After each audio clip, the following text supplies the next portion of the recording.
The rain in Chester County fell like a heavy sheet of ice against the porch roof. My husband Aaron stood under the porch light and handed me a black garbage bag. He looked at me like a stranger. "My mother is gone," he said flatly. "And so is your usefulness. Pack your things and get out." I was 26 years old. My entire world now fit inside a trash bag. But Aaron did not know that my silence was not submission. To understand how I ended up on those wet porch steps, we must go back to where the erosion of my marriage truly began. It all started on a foggy morning in our expensive suburban house. Inside the kitchen, the air was thick with the scent of chemical wipes and bitter chamomile tea. It was 6 a.m. A dense fog hung low over the front lawn. Inside, the only sound was the metallic clinking of a spoon against a porcelain bowl. I am Lily Edwards. I stood by the marble counter, my fingertips raw and stinging from the harsh bleach I used to scrub the floors. I was mashing a soft-boiled egg into tiny pieces. I had to make sure there were no chunks so my mother-in-law Evelyn would not choke. For 3 long years, this was my life. My hands used to smell of school glue and fresh pencils when I was a kindergarten teacher. Now, they smelled permanently of adult hygiene soap. 3 years ago, I loved my job. I loved the sound of 26 children reciting the alphabet off-key. But then came the diagnosis. Evelyn was diagnosed with advanced Alzheimer's. I still remember the night Aaron sat me down in this kitchen. He held my hands. He wore a tailored suit and an expensive watch. He made a beautiful promise. He said, "Lily, my mother needs someone she trusts. Put your career on hold temporarily. We will hire professional help eventually. And later, I will buy you your own private school." I was 23. I was in love. I believed him. I left my classroom and traded my dreams for a caregiver's uniform. But that eventually never came. The promise disappeared, one small day at a time, like a riverbank washing away in the dark. Heavy footsteps came down the stairs. Aaron walked into the kitchen. He was a picture of corporate perfection. His high-end cologne filled the room, replacing the smell of medicine. He did not look at me. He sat down and placed his phone face down on the counter. This was his favorite weapon, cold silence. For 2 years, he treated me like I was invisible. I placed a cup of black coffee next to his phone. I said softly, "Aaron, the school called yesterday. They have an opening for the fall. I was thinking maybe I could take a few shifts just to get back into the classroom." Aaron did not look up. He took a sip of coffee. He let out a sharp, cruel laugh. He looked at me with cold eyes. "A kindergarten teacher, Lily," he said with disdain. "You have been out of the classroom for 3 years. The curriculum has moved on without you. Look at your hands. You are lucky if a daycare lets you wipe noses. Besides, your job is here. Taking care of my mother saves us thousands of dollars. Don't be ridiculous." That laugh made me feel 2 inches tall. I felt a cold tightness in my throat. In this house, I was not a wife. I was an unpaid nurse. I was a ghost keeping his life running while he had expensive dinners with business partners. From the bedroom down the hall, a frail voice broke the silence. "Sarah, is that you? Did you feed the chickens?" It was Evelyn calling for her sister, who died 30 years ago. Aaron immediately wiped his mouth, grabbed his briefcase, and walked toward the garage door. "I have a flight to Chicago. Back on Friday," he said flatly. He did not look back. Aaron closed the heavy wooden door to the garage, leaving me in total silence. I stood frozen in the kitchen, watching the steam from his forgotten coffee rise into the damp morning air. I looked toward Evelyn's dark room, then down at my own cracked, dry hands. The sweet illusion of my happy marriage was completely gone, and the young girl who believed in fairy tales was dead. But a new, cold clarity took her place as I realized I was finally awake. The heavy oak door rattled as a sudden gust of wind swept through the hallway, bringing the scent of approaching rain. The house grew completely quiet after Aaron left for the airport. I walked down the narrow, dimly lit corridor toward Evelyn's bedroom. The air inside her room was heavy, smelling of old paper, lavender soap, and the sharp tang of prescription bottles. Evelyn sat by the window, staring blankly at the gray fog outside. Her small, frail frame looked tiny in the large armchair. Her thin fingers scratched restlessly at the wool blanket on her lap. I approached her softly, my shoes making no sound on the thick carpet. "Evelyn," I whispered, kneeling beside her. I placed my warm hand over her cold, trembling knuckles. Suddenly, her body stiffened. The vacant look in her milky blue eyes vanished. She turned her head and looked straight at me. The deep fog in her mind lifted completely, revealing a sharp, blinding light of awareness.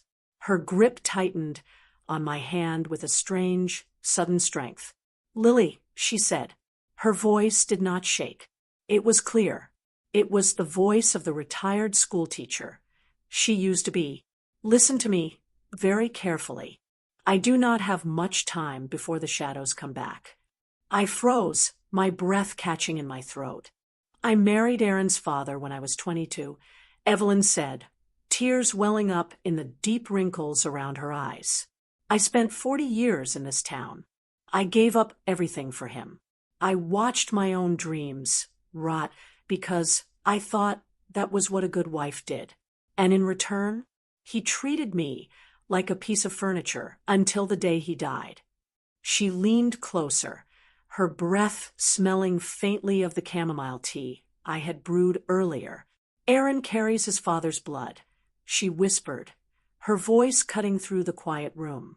"He is a narcissistic man, Lily. He looks at people and sees only tools. I have watched him treat you like an unpaid servant for 3 long years. He is draining the life out of you, just like his father did to me. You are 26. Do not let him destroy your youth. You must run." Before I could speak, she reached under her mattress and pulled out a small, crisp white business card. She pressed it into my palm. "Go to Grace Morgan," Evelyn commanded, her eyes burning with fierce determination. "She is my private attorney. We have built a wall Aaron cannot climb. Keep this a secret. Do not tell him a single word." As quickly as the light had arrived, it died. Evelyn's eyes went blank again. Her fingers went limp. She blinked, looked at me, and smiled a childish, empty smile. "Sarah," she asked, her voice cracking, "did you feed the chickens on the farm yet?" The curtain of Alzheimer's fell back down, locking her away once more. 2 weeks later, the spring air turned freezing cold. Evelyn passed away quietly on a Tuesday morning. When Aaron finally returned from his business trip, 45 minutes after the hospice nurse pronounced her dead, he smelled of expensive scotch and cigar smoke. He stood at the foot of his mother's bed. He did not cry. He did not even sigh. He looked at his watch, adjusted his gold cufflinks, and let out a sharp, irritated breath like an executive dealing with a minor delay in his schedule. "The funeral needs to be quick," Aaron said flatly, his phone already buzzing against his chest. "I have a major client meeting next Monday. I cannot afford any distractions." The funeral was small and gray, held under a drizzling Pennsylvania sky. Neighbors brought casseroles and offered polite condolences. Aaron stood by the graveside, delivering a polished, hollow speech that sounded like a corporate presentation. I stood beside him in a plain black dress, feeling a cold numbness spreading through my veins. The day after the burial, while Aaron was at his office, I sat in the quiet house and pulled out the white card Evelyn had given me. My heart hammered against my ribs as I dialed the number. A woman answered, her voice sharp, measured, and highly professional. "This is Grace Morgan." "My name is Lily Edwards," I said, my voice barely a whisper. "Evelyn sent me." There was a long pause on the other end, followed by the crisp sound of legal papers shifting. "Ah, Lily," Grace Morgan said, her tone softening slightly. "I have been waiting for your call. Your mother-in-law was a very smart woman. Long before her mind deteriorated, she restructured her entire estate in absolute secrecy. Aaron thinks he knows the will, but he knows nothing. There is a trust. But you must play your part, Lily. Let Aaron act first. Do not argue. Do not fight. Wait for him to show his true colors." Lily slipped the legal card deep into the pages of her velvet future planner book, hiding it beneath her old drawings of kindergarten classrooms. She stood up and walked to the window, watching the dark storm clouds roll over the hills of Chester County. Her heart was steady, her mind clear. She was no longer a helpless victim trapped in the dark. She was a soldier waiting for the perfect moment to strike. The rain returned to Chester County exactly 7 days after the funeral, falling in heavy, vertical sheets that turned the night sky into the color of a fresh bruise. Inside the living room, the atmosphere was suffocatingly warm, smelling of lemon wood polish and the sharp scent of Aaron's freshly poured scotch. Aaron stood by the fireplace, his face shadows and sharp angles under the dim, recessed lighting. He did not look at me. Instead, he reached into his breast pocket, pulled out a stark white envelope and a heavy, black plastic garbage bag, and dropped them onto the glass coffee table with a hollow, plastic thud. "Sign the papers, Lily," Aaron said, his voice dropping into that familiar, freezing tone of absolute indifference. "I am filing for a unilateral divorce. My mother is gone, and so is your purpose in this house. Your usefulness has expired." I sat perfectly still on the fabric sofa, my hands resting on my lap. I did not blink. I did not let out a single sob. Aaron let out a short, dry laugh, crossing his arms over his chest. "Don't look at me like that. You haven't earned a single dollar in 3 years. You have zero financial contribution to this property. The deed is under the Edwards name. You have no legal right to demand a single cent of alimony or division. Take the trash bag, pack your clothes, and get out of my house tonight." He expected me to scream. He expected me to drop to my knees and beg him to reconsider, just like he had manipulated me into doing so many times before. But I felt a strange, icy calm washing over my skin. Thanks to the legal counsel Grace Morgan had secretly given me, I knew the laws of Pennsylvania inside out. A spouse cannot legally lock out or force the other out of the marital residence without an official eviction order from a judge. What Aaron was doing right now was a flagrant illegal eviction. I stood up slowly. I did not argue. I did not try to explain the law to a man blinded by his own arrogance. I simply reached down, picked up the white envelope, and walked upstairs to our bedroom. The bedroom smelled faintly of his sandalwood cologne and my lavender hand cream. I opened my closet. I ignored the expensive dresses he had bought me for corporate parties, the costumes of the invisible wife. I packed 3 pairs of jeans, my comfortable teaching sneakers, and my velvet future planner book, placing them neatly inside a single, small suitcase. When I walked back downstairs, Aaron was already standing by the open front door, his arm extended, pointing out into the dark, freezing downpour. I looked him dead in the eye. I did not speak a word. I pulled my hood up, gripped the handle of my suitcase, and stepped out onto the wet porch steps. The freezing rain immediately soaked through my sneakers, but my core felt like fire. Behind me, the heavy oak door slammed shut with a thunderous bang, and the deadbolt clicked into place. Standing under the dripping awning, I pulled out my phone. My fingers did not shake. I opened my rideshare app and summoned an Uber to take me to the small, cheap studio apartment I had quietly secured 48 hours prior, using the last bit of my teaching savings.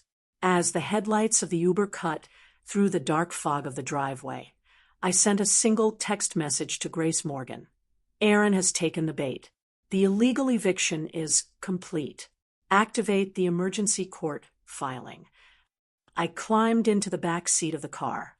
The air inside smelled of cheap vanilla air freshener and old vinyl, but it felt like the cleanest air I had breathed in 3 years. Through the rear window, I watched the glowing lights of the Edwards estate fade into the rain. Back inside the warm living room, Aaron was likely pouring a second glass of scotch, completely unaware that he had just walked straight into a legal trap he could never escape. The car surged forward into the dark highway. Lily leaned her head against the cool glass window, watching the raindrops race each other in the dark. The door had closed behind her, but for the first time in her life, she wasn't running away from a storm. She was bringing one with her.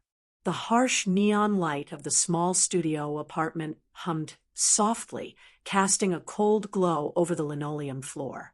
The air inside smelled faintly of fresh paint and cheap cardboard boxes. I sat on the edge of a thin mattress, staring at my reflection in a small, cracked bathroom mirror. My eyes were bloodshot from exhaustion, but the helpless, panicked look of the girl I used to be was entirely gone. "I am 26, I whispered to the empty room. My voice did not shake. My life does not end in Aaron's trash bag. I am taking the wheel now. The mindset shift was sudden and absolute. I refused to cry. I refused to play the broken victim or waste another second begging a cruel man to value me.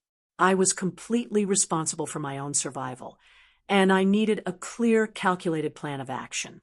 The first step was physical and financial discipline. The next morning, I took a pair of kitchen shears and cut my long, tired hair into a sharp, chin-length bob. The dead weight fell away onto the floor. I laced up my old running shoes and stepped out into the biting morning air of Chester County. Every morning, the sharp slap of the cold wind against my face woke my senses.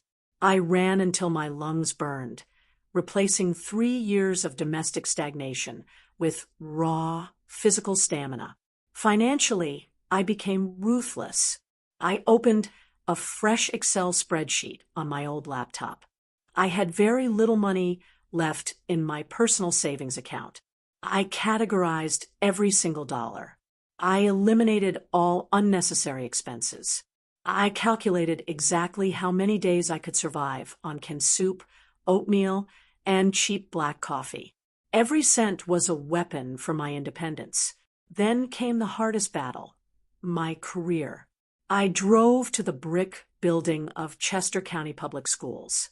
The hallways smelled beautifully of floor wax, construction paper, and nostalgia. I walked into the office of Principal Diane. She looked at me with deep sympathy, offering a warm mug of tea. "I want my classroom back, Diane," I said, looking her dead in the eye. Diane sighed softly, tapping her pen against the desk. "Lily, I want you back. The kids need your energy, but you have been out of the system for 3 years. According to Pennsylvania state regulations, your active teaching certification has lapsed. The curriculum standards have changed completely." She slid a thick stack of state guidelines across the desk. "To get your license reinstated for the fall semester, you must complete an intensive 6-week recertification course. And you have to pass the state board exam. The deadline is rigid." I did not blink. I picked up the heavy binder. "Sign me up." The next 6 weeks became a blur of ink, caffeine, and absolute isolation. My small studio apartment smelled permanently of stale coffee grounds and highlighters. While Aaron was likely taking Melissa to expensive corporate dinners, I sat under a buzzing desk lamp until 2 o'clock every morning. My eyes burned as I memorized early childhood psychology theories, state literacy metrics, and digital classroom management strategies. My fingers grew calloused from writing hundreds of study flashcards. I did not allow myself to think about Aaron's bow Luke Lan, his cruel laughs, or the empty house. When my mind drifted, I looked at the calluses on my hands and reminded myself that this pain belonged to me, not him. I was earning my own worth, one page at a time. On the final night of the 6th week, the apartment was completely silent except for the steady ticking of the wall clock. The digital clock on my screen read 1:58 a.m. My hand trembled slightly on the computer mouse. I stared at the final blue button on the state testing portal, Submit Certification Exam. I closed my eyes for one brief second, inhaling the scent of the cold coffee beside me. I opened my eyes, cleared my throat, and clicked the mouse down with a sharp, decisive snap. The screen immediately flashed with a bright, green confirmation icon. The text read, Submission successful. Results pending. Lily leaned back in her plastic chair, letting out a long, shaky breath into the quiet room. Her body was exhausted. Her eyes strained under the dim bulb, but her spirit felt completely unbreakable. She had built her own bridge out of the dark, and she was ready for the morning light. The fluorescent lights of the Philadelphia County courtroom buzzed with a low, agonizing hum that seemed to vibrate straight through the cold stone floor. The air inside was thick and stagnant, smelling of old dust, polished mahogany, and the sharp metallic tang of nervous sweat left behind by years of desperate litigants. Aaron sat at the defense table, looking every bit the high-powered medical device executive he claimed to be. He wore a crisp, charcoal gray suit that radiated corporate perfection and smelled faintly of Melissa's expensive, overpowering floral perfume. He leaned back in his leather chair, casually tapping a heavy gold fountain pen against the table with a slow, rhythmic click. Melissa sat directly behind him in the front row of the gallery, crossing her legs tightly, wearing a tailored cream dress.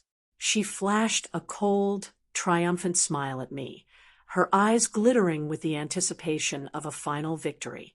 Aaron looked completely certain of himself. He didn't look like a man facing a divorce. He looked like a CEO waiting to sign a closing contract. He genuinely believed he was about to strip away my dignity, take the house, and leave me with absolutely nothing on the streets of Pennsylvania. I sat at the prosecutor's table next to Grace Morgan, my spine perfectly straight. I wore my new, sharp navy blue blazer, bought with the very first paycheck from my reinstated teaching shifts.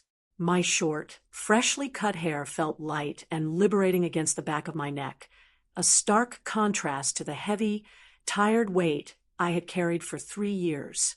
My hands rested flat on the cool wooden table.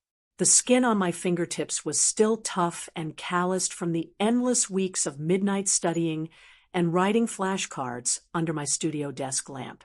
But as I looked forward, my hands were perfectly steady. Not a single finger trembled. I did not look back at Aaron, nor did I look at the woman sitting in the front row behind him. I kept my eyes fixed entirely on the bronze state seal mounted on the wall, directly behind the judge's elevated wooden bench.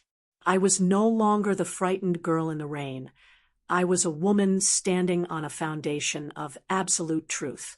The heavy oak doors at the back of the courtroom clicked shut, and the bailiff called the room to order as Judge Thomas took his seat.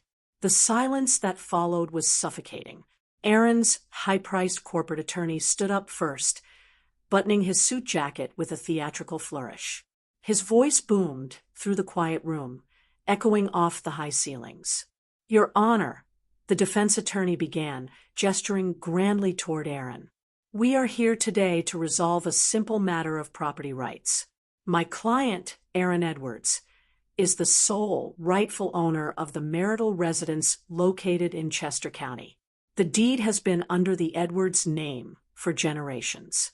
For 3 long years, the plaintiff, Lily Edwards, made 0 financial contributions to the household. She did not pay the mortgage. She did not cover the property taxes, and she did not contribute a single dollar to the upkeep of the estate. She stayed at home, entirely insulated from the financial realities of the world, while my client single-handedly financed their entire lives. Furthermore, we argue that any alleged changes made to the late Evelyn Edwards estate plan are entirely invalid. The medical records clearly show that the deceased was suffering from advanced Alzheimer's disease and completely lacked the mental and legal capacity to execute any valid modifications to her will or property. Across the table, Aaron let out a soft, mocking exhale. He adjusted his silk tie and leaned closer to his attorney, whispering something with a smug, self-satisfied grin. He looked at me with those cold, unblinking eyes, treating my presence as nothing more than a minor domestic inconvenience he was about to permanently sweep away. He thought he had calculated every variable. He thought my silence over the last 6 weeks was the silence of defeat. Grace Morgan stood up slowly. The sharp, metallic click of her high heels against the hard terrazzo floor cut through the quiet room like a knife. The sound was loud, measured, and completely decisive, instantly silencing the murmurs in the gallery. She did not raise her voice. She did not need to. She opened her heavy leather briefcase, pulled out a thick, blue-bound legal document, and placed it directly under the clerk's scanning lamp to be entered into the record. "Your Honor," Grace said, her voice dropping like a heavy, polished stone into a completely still pond. "My learned colleague wishes to speak of financial contributions and mental capacity. Let us look at the actual legal architecture of the Edwards estate. 2 years before her tragic passing, and long before her medical diagnosis progressed to a point of cognitive impairment, Evelyn Edwards established an irrevocable living trust. This document was not drawn up in haste. It was prepared by independent legal counsel, certified by a notary public, and witnessed by 3 public officials who have no stake in this family's assets. The deed of the Chester County residential property was legally deeded and transferred into this trust while Evelyn possessed absolute mental clarity, long before she ever forgot a name or missed a step. Grace turned a crisp, heavy page of the document. The sharp, paper snap echoed through the silent courtroom like a small pistol shot. "The core clause of this irrevocable trust is entirely unambiguous," Grace continued, reading directly from the page with precise, even enunciation.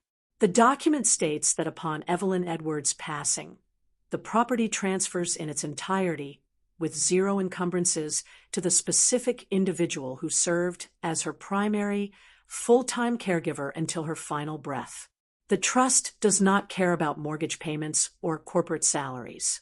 It recognizes the quantifiable value of human devotion, and that caregiver is explicitly legally named in the document, Lily Edwards."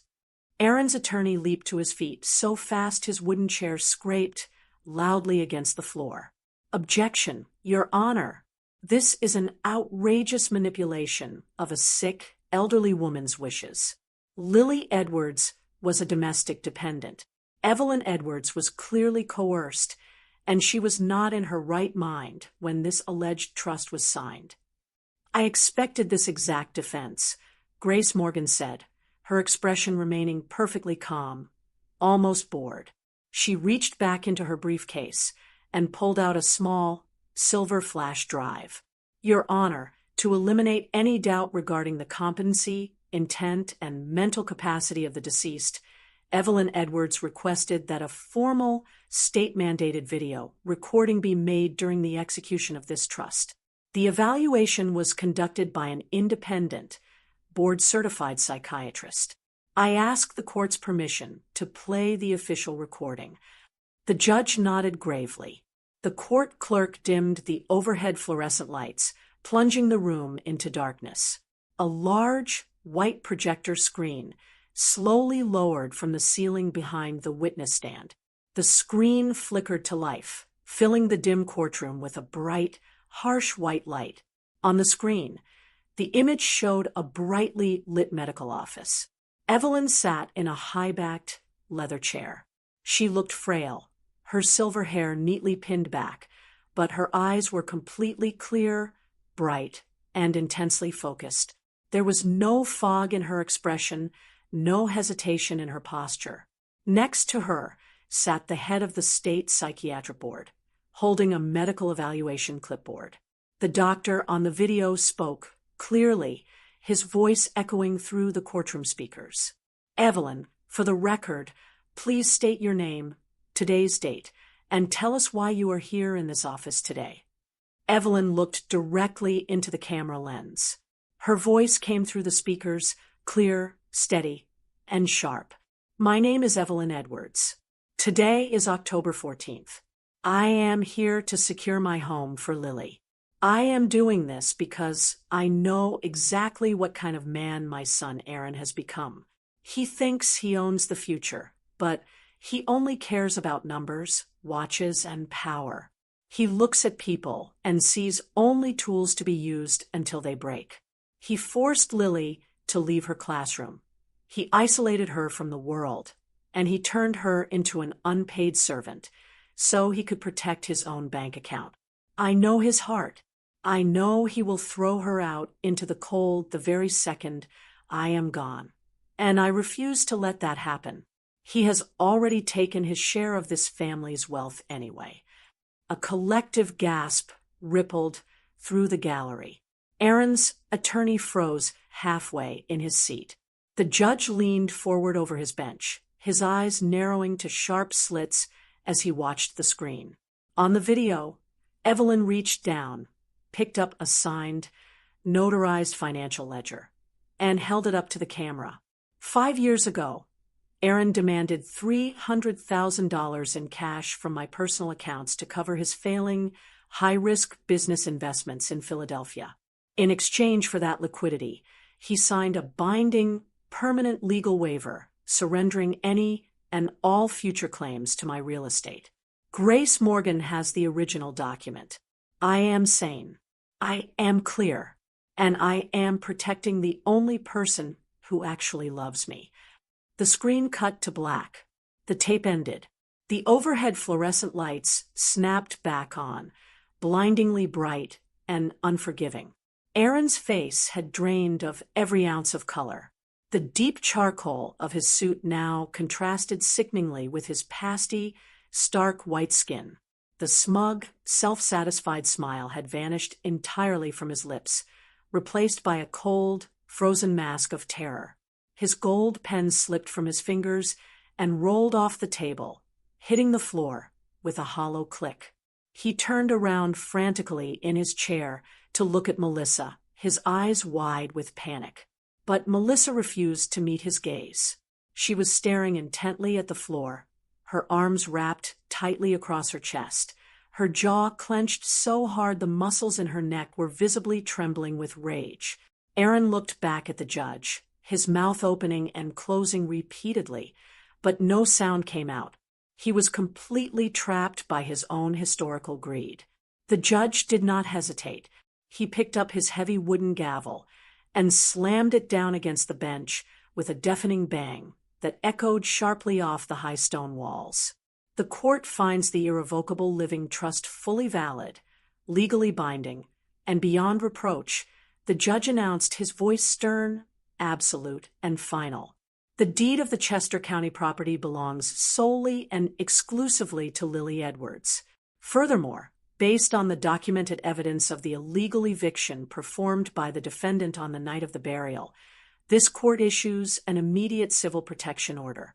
Aaron Edwards is ordered to vacate the premises immediately. He is granted exactly 48 hours to remove his strictly personal belongings, and he must do so under civil standby with a local sheriff's deputy present. Finally, the defendant will cover 100% of the legal fees and court costs incurred by the plaintiff during these proceedings. This matter is closed. The gavel struck the wooden block one final time. Bang. The sound signaled the definitive end of my 3-year nightmare. I stood up slowly as the courtroom began to clear. I did not cheer. I did not gloat. I did not look at Aaron to savor the victory. Instead, I felt a profound, massive weight lifting off my chest, disappearing into the air like morning mist. My lungs expanded fully for the first time in years, inhaling the sweet, clean taste of absolute justice. I had not broken. I had not begged. I had stood my ground, and the law had held the line for me. Grace Morgan smiled softly, packing her documents back into her leather bag. "Go get your home back, Lily," she whispered. I walked out of the courtroom, my heels striking the marble floor with a steady, confident rhythm. As I pushed through the heavy double doors into the grand, sunlit hallway of the courthouse, the world outside felt entirely different. The afternoon sun streamed through the massive arched windows, painting the stone floor in brilliant shades of gold. Behind me, the doors flew open again. Aaron rushed out into the hallway, his hair disheveled, his expensive tie crooked. His face was a twisted mask of fury, humiliation, and desperation. He lunged forward and grabbed Melissa's arm as she walked ahead of him. "Melissa, wait. Please just listen to me," he pleaded, his voice cracking loudly, completely stripped of its usual corporate polish. "We can appeal this decision. My lawyer says we can file a motion. We can still build our future. I just need a little time."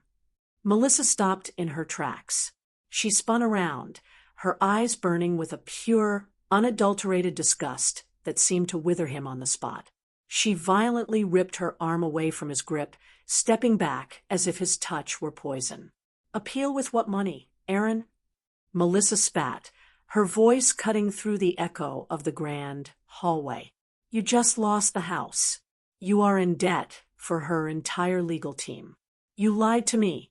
You told me you owned everything, but you're nothing but a fraud who got outsmarted by his own dead mother." She didn't wait for him to answer. She turned sharply on her high heels and strode down the long marble corridor toward the exit, the rapid, angry clicking of her shoes fading away into the ambient noise of the building. Aaron stood entirely alone under the grand arched windows. The afternoon light caught the wrinkles in his suit, making him look suddenly small, fragile, and completely defeated. His hands trembled at his sides. For the first time in his life, he had no cards left to play. I walked right past him. I did not slow my pace. I did not look at his face. My shoes made a clean, crisp sound against the stone floor as I headed toward the glass doors leading out to the street. He called out my name once, a desperate, strangled sound that died in the vast open space of the hallway, but I kept my eyes fixed forward. I pushed through the doors, stepping out into the warm, bright afternoon air, leaving the cold ghost of my past permanently behind me on the courthouse steps. The smell of cheap, burning tobacco and stale alcohol filled the cramped, dark living room of the beige apartment across town. It was Tuesday evening, Aaron's birthday. The small digital clock on his scratched nightstand changed to 9 p.m. His smartphone sat on the counter, perfectly silent, its screen dark and cold. There were no incoming calls from corporate partners, no text messages from Melissa, and no invitations to expensive downtown steakhouses. Aaron sat alone in the shadows, his hands trembling slightly as he stared at the wall. For the first time in his life, he was completely invisible. He was experiencing the exact same suffocating isolation and neglect that he had inflicted on his mother and his wife for years. Meanwhile, life returned to the sunlit colonial house in Chester County. The sterile, suffocating scent of bleach and heavy medication was entirely gone, replaced by the warm, sweet aroma of baking vanilla and fresh lavender. Lily moved through the brightly lit kitchen, her short hair swaying lightly as she prepared her lesson plans. She had officially taken back her kindergarten classroom at the public school, and her active teaching certificate was proudly framed on the wall. Through her work at the school, Lily met Daniel Brooks. Daniel was a landscape architect and a single father whose young daughter was in Lily's class. Having lost his wife to cancer years before, Daniel understood the deep, crushing exhaustion of a long-term caregiver. He did not offer Lily grand, empty promises or flashy corporate gifts. Instead, he showed his devotion through silent, practical actions. One Saturday morning, the sound of rhythmic hammering echoed in the backyard as Daniel quietly repaired a section of the wooden fence that had collapsed in a recent storm.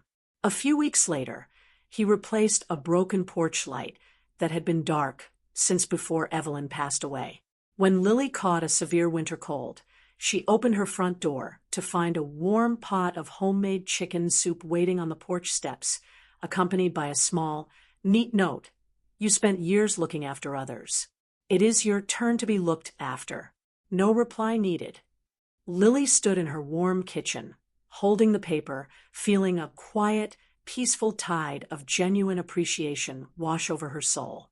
5 months after that freezing night on the porch, Aaron's name appeared on Lily's phone screen for the first time since the trial. He desperately begged to meet her at a small, dimly lit diner halfway between their two lives, a place filled with the smell of burnt coffee and grease. Lily arrived wearing a beautiful, simple emerald dress. She sat across from him in the cracked vinyl booth. Aaron looked completely unkempt. His temples were gray, his collar was heavily wrinkled, and his hands shook as he stared into his cup. "Lily, please," Aaron whispered, his voice completely stripped of its old, arrogant authority. He reached across the table, trying to grasp her hand. "The pressure got to me. The grief made me cruel. I lost everything, and it taught me what matters. Can we just start over?" Lily looked at his desperate face. She felt no anger. She felt no hatred or desire for revenge. Her heart was perfectly flat and still, like a calm lake after a massive storm. She calmly pulled her hand back, picked up her coat, and looked him dead in the eye. "I already spent my youth proving my love to you, Aaron," Lily said, her voice quiet, steady, and sharp as glass. "I am not spending the rest of my life proving my value to a man who only sees it when I am gone." She stood up and walked away without looking back. Through the diner's glass window, Aaron watched as Lily stepped into the parking lot where Daniel was patiently waiting by his car. For the first time, Aaron felt the agonizing weight of being the one left behind in the dark.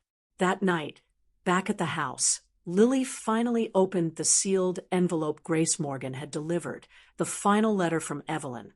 The handwriting was shaky, but the words were definitive. "You stopped being my daughter-in-law the day you became my daughter."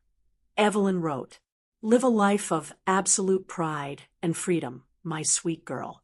That is the greatest gift you can give me." Lily let the tears fall freely onto the paper, not tears of sorrow, but the pure, cleansing release of being seen completely. The next evening, the sky over Chester County turned into a breathtaking palette of deep orange, violet, and brilliant gold. It was the golden hour. The air was cool and crisp, carrying the scent of damp soil and blooming white roses from the garden. Daniel stood beside Lily, near the flower beds that Evelyn used to watch from her window. There were no cameras, no expensive crowds, and no performative gestures. Daniel dropped down on one knee on the soft grass and opened a small, velvet box containing a modest, antique ring that had belonged to his late mother. "Lily, will you let me walk beside you?" he asked softly. "Yes," Lily whispered before he could even finish the sentence. She stood in the center of the garden, bathed in the warm, fading light of the setting sun. She looked out at the open horizon, her short hair catching the evening breeze. Her heart was completely light, untethered from the past, and entirely free. The disillusioned blossom had survived the winter. And now, under the golden Pennsylvania sky, she was finally blooming on her own terms. All shadows must fade before the truth, and every pain is simply the start of a beautiful rebirth. Always remember, the right to write a new chapter of your life is forever in your hands. Please like, share, and subscribe if this story resonated with you. Hope to see you on the next page.